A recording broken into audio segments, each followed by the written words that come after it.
Hello बच्चों, let's read the question.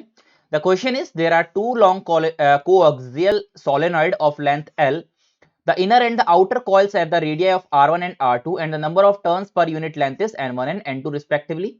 The ratio of the mutual induction and to the self inductance of the inner coil is. ठीक है, तो inner coil का हमें निकालना है. तो therefore अगर यहाँ पे key concept की बात करी जाए तो the key concept for this question is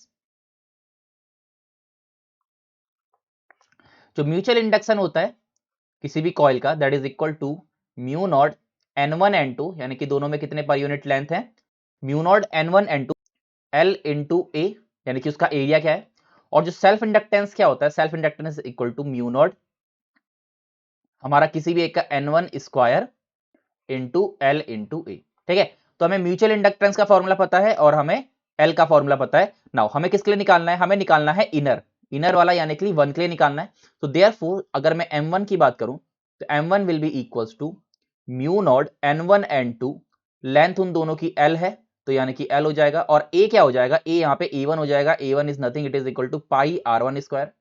ठीक है, सिमिलरली अगर L1 यहाँ पे निकाला जाए तो L1 क्या हो जाएगा mu naught N1 square which is L तो हमारे पास L ही है और पाई क्या हो जाएगा पाई R1 स्क्वायर.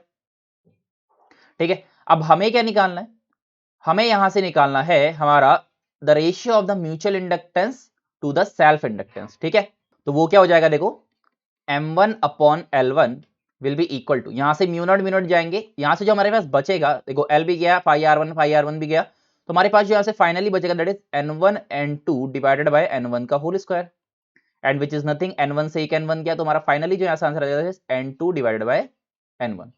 ठीक है, so finally the answer will be N2 divided by N1.